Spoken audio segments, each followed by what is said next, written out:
Ayan, so ito na nga, maaga nga pala ako gumising kanina dahil syempre alam niyo naman, ngayong araw ay naka-schedule ang apartment dito na ipa-blessing ng may-ari. So syempre kailangan natin magligpit-ligpit ng kalat para kahit papaano ay magmukha namang bahay, charis. Kasi alam niyo naman, ang nakatira sa bahay na to ay palagi na lang nagre-reels. So wala nang panahon maglinis, kaya kailangan natin maglinis para hindi naman mabutang makalat ang ating bahay. Ay, ganon! Medyo maaga pa nga 'yan mga kainday ko kaya naglo-loading pa ang inyong Inday Maria. At yun na nga, habang natutulog pa si Dudong Caleb at Inday Sofia ay naghugas na ako ng mga plato at nagliligpit na rin ako ng mga laruan ni Caleb maya-maya pagkatapos ko dito. At pasensya niyo na mga kainday ko, ayan gulo-gulo pa ang buhok na inyong Inday Maria kasi hindi ko po talaga ugali ang nagsusuklay. Nakakapagsuklay lang po ako kapag ako ay naligo at kung ako ay aalis. Ganyan lang po talaga ako sa bahay mga kainday ko, ayan. So minamadali ko na nga pong matapos yung pagliligpit ng mga pinaghugasan kong plato dahil magliligpit naman ako ng mga laruan ni Caleb kasi ang dami-daming mga nakakalat na laruan sa bahay. Ganun talaga siguro mga kainday ko, no, kapag merong bata sa bahay, talagang yung mga laruan nila ay kung saan-saan natin makikita. Lalong-lalo na itong Dudong Caleb ko na ang dami-daming mga minana sa kapitbahay namin at sa anak ng kanyang ninang Mika. Kaya ayan, ang dami tuloy naming car-cars at mga baril-barilan. Akala tuloy ng mga tao ang dami naming pambiling laruan. My ganon, Charis! Medyo mahaba-habang ligpitan nga 'to mga kainday ko kasi napakarami kasing mga nakakalat na mga laruan talaga ni Caleb at yung mga baril-barilan niya ay itinali ko nga muna kasi 'pag yan ay hindi nakatali ay naku saan-saan mo yan makikita at baka magulat ka lang bigla na lang pumutok. Ay, may gano'n. Alam niyo ba sa totoo lang mga kainday ko, tuwang-tuwa din naman ako talaga kapag nakikita ko nagkakalat yung mga laruan kasi ibig sabihin merong batang naglalaro sa loob ng bahay. Uy, 'di ba nakakatakot naman kasi kung ito ay nakakalat tapos wala ng bata, 'di ba may gano'n? Pero alam niyo ba sa totoo lang mga kainday ko, sobrang natutuwa ako kapag ganyan naglalaro-laro si Caleb kasi siyempre alam mo yung na wala siyang sakit kasi ang hirap kaya kapag mayroong sakit yan, lagi lang yan nakahiga at hindi mo yan mapapabangon. So yun na nga, naglilinis na ako tapos na ako maglipit ng mga laruan ni Caleb. Ayan mga kaintay ko, minamadali ko na nga yung paglilinis ko kasi nga kakain na ng tanghalian yung dalawang bata. So kailangan ko na magprepara ng pagkain nila kasi alam nyo naman na bilang nanay, syempre tayo pa din yung magpiprepara ng pagkain nila. Although sa Ate Sofia ay marunong na rin sanang magluto ng uulamin nila kasi di naman ganun kahirap ang uulamin nila ngayong tanghali. So sabi ko nga sa kanya, ako na lang kasi syempre minsan lang naman siya nakakapagpahinga at minsan lang din sila walang pasok kaya ito todo-todo na muna yung pahinga niya, 'di ba? May gano'n, napakaulira ko namang ina, charis! So yun na nga mga kainday ko, balik tayo sa apartment blessing dito sa apartment na inuupahan namin. Dito nga pala meron kaming 10 apartment, 4 sa itaas, 6 sa ibaba. Simula kasi nung nabili nila 'to mga kainday ko ay hindi pa nila napapablasingan ng sila ang may-ari ha. Kasi siyempre matagal na rin 'to sa mga dating may-ari. So I'm sure napablasingan na nila 'to dati.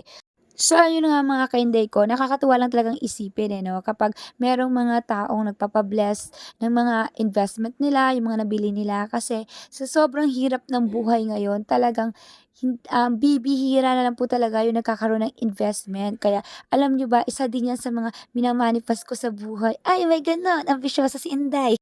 At maya-maya nga mga kainday ko ay dumating na yung mga pagkain na dala ng kapatid na may-ari ng bahay at oh my gosh, talagang happy-happy ang inyong Inday man at feeling ko ako ang magpapa-blessing. Ay my God! Napaka-ambisyosa talaga ng inyong Inday. So yun na nga mga kainday ko kasi nga wala pa sila so sa bahay muna namin ipinasok ang mga pagkain. Ay, talagang alam niyo bang mina-manifest ko talaga na dumating sa buhay ko yung magpapa-blessing din ako ng sarili kong bahay. Ay may gano'n, napaka-ambisyosa talaga ng iyong Inday. Pero sa totoo lang mga kainday ko, isa din talaga 'to sa mina-manifest ko sa buhay, magkaroon ako ng investment at magkaroon ng sariling bahay. Kasi sobrang hirap po talaga ng, nangungupahan talaga mga kainday ko. Kaya nga ako nagsisipag bilang isang content creator slash vlogger kasi gusto kong mabago ang buhay ko. Ang dami ko na kasing napapanood ng mga vlogger na talagang alam mo 'yun, sa pagsisipag nila, sa pagtutuloy-tuloy nila, sa sa pagba-vlog ay talagang nagbunga ang lahat ng pagsisikap nila. So So yun po talaga mga kainday ko, mas lalo akong nai-inspired sa mga tao na gano'n. Pero siyempre kailangan ko din gumawa ng content at mahirap din naman umasa ka lang talaga na ayun susuportahan ka nila. Hindi madali ang journey bilang isang content creator mga kainday ko. Maraming-marami pa tayong mga pagdadaanan, pero kung talagang desidido ka sa ginagawa mo, nag-e-enjoy ka sa ginagawa mo, at talagang gusto mong kumita dito bilang isang content creator, ay talagang itutuloy at itutuloy mo kahit gaano pa kahirap 'yan. Alam niyo ba mga kainday ko, kapag nag-uumpisa ka pa lang siyempre mababa pa yung views mo, followers mo, pero habang tumatagal at nagpatuloy ka sa paggawa ng content at lalo na kapag ang content mo ay nakaka-inspired sa mga ibang tao, ay talagang susuportahan ka nila at mamahalin ka nila mga kainday ko. Kaya sa kagaya kong mga content creator, wag na wag kayong susuko at wag na wag niyong iintindihin ang mga sinasabi ng mga ibang tao, mapangmata, mapanghusga at walang ibang ginawa kundi laitin ang lahat ng mga ginagawa natin dito sa mundo ng social media. Hindi nila alam mga kainday ko na kapag nagtuloy-tuloy ka, kahit abutin ka pa ng ilang taon sa pagiging isang content creator, dadami at dadami ang followers mo. Magkakaroon tayo ng earnings at kapag nangyari yan, kahit papano ay makakatulong tayo sa ating pamilya at lalong-lalo na kapag yung magiging earnings natin ay talagang iipunin natin, darating ang panahon, yung mga mina-manifest natin na mga bagay-bagay ay makukuha at makukuha din natin yun. Kaya magtiwala lang tayo sa Panginoon at samahan natin ng sipag ang mga plano natin sa buhay. Pero grabe talaga mga ka-inday ko, ayan, ang dami-dami ko talagang mga mina-manifest sa buhay. Talagang aruy, napaka-ambisyosa naman talaga ng inyong Inday Maria. Pero bahala na kayo kung ano ang gusto nyong isipin. Dahil syempre, hindi naman kasi kami lumaking mayaman. So, ang dami kong mga hinahangad sa buhay. Hindi yun para sa akin mga ka ko, kundi para sa mga anak ko. Kasi, syempre, sa daming hirap na pinagdaanan, ayoko naman yung maranasan nila. Yung mga naranasan ko, ay, may ganon, aping-api, charis!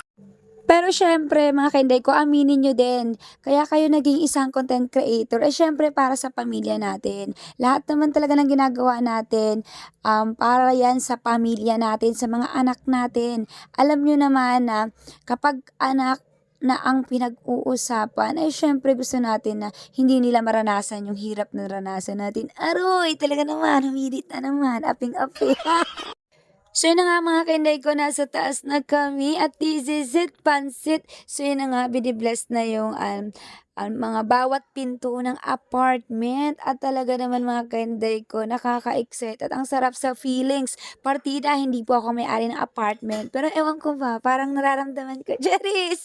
Alam nyo ba, wala namang masamang mangarap. Sa totoo lang, kaya yung mga nangyayari sa ibang tao, siyempre nag-umpisa yan sa pangarap, pagpupursige na matupad nila at siyempre naman mga kainde ko, ang hirap, ang pangit naman ng buhay natin kung wala tayong mga pangarap, 'di ba? Diyan na nga lang tayo kumukuha ng lakas ng loob para lumaban sa buhay araw-araw. Yung mga pangarap natin na matupad din balang araw. Ay, may gano'n. Talagang napaka-positive naman talaga ng iyong Inday Maria. So, diyan yung mga kainday ko, sobrang nai-excite ako diyan kasi patapos na nga. At ang sabi ng may-ari ay, alam niyo na, um, ibabato niya sa amin yung mga bariya sa bawat pinto. Eh, Cherise, wala pong gano'n, mabait po siya. Ano, ibabato niya sa loob ng bahay yung mga bariya sa bawat loob ng pinto, mga kainday ko. At syempre nakaka-excite naman, 'di ba? Kasi pagkatapos nun, sino pa ba ang pupulot? Siyempre, yung mga nakatira sa loob ng apartment. Oh, 'di ba? Alam niyo, yan talaga yung inaabangan ko, eh, yung barya na binless pa ni pastor na ihahagis sa loob ng bawat apartment, mga kainday ko. Oh, charot lang yung kanina yung ibabato, baka may issue na naman ako. Pero alam niyo ba talaga mga kainday ko, tuwang-tuwa talaga ako at yan talaga yung pinaka na-e-excite ako na parte sa pagpapa-blessing ng bahay. Yung merong mga pahagis na barya, ewan ko ba. Pakiramdam ko kasi abay ako na ang susunod, charis! Alam niyo, wala namang masamang mangarap, eh, ayun talaga yung talagang alam mo yung mina-manifest ko yung isang bagay. Pero naniniwala naman kasi talaga ako mga kainday ko, eh, na darating at darating yung panahon na yun. Ayokong mainip, kasi lahat naman talaga ay merong kanya-kanyang panahon. Basta yun po talaga yung palagi kong pinagpa-pray mga ka-inday ko kasi siyempre ayun naman ay para din sa mga anak ko. Dahil hindi naman forever akong mabubuhay dito sa mundong ibabaw. Ay may gano'n, may pa-emote. So yun na nga, malapit na kaming matapos at siyempre alam niyo naman kapag natapos ng pa-blessing ay anong kasunod? Ang kainan, o 'di ba? So ayun lang mga ka-inday ko, God bless!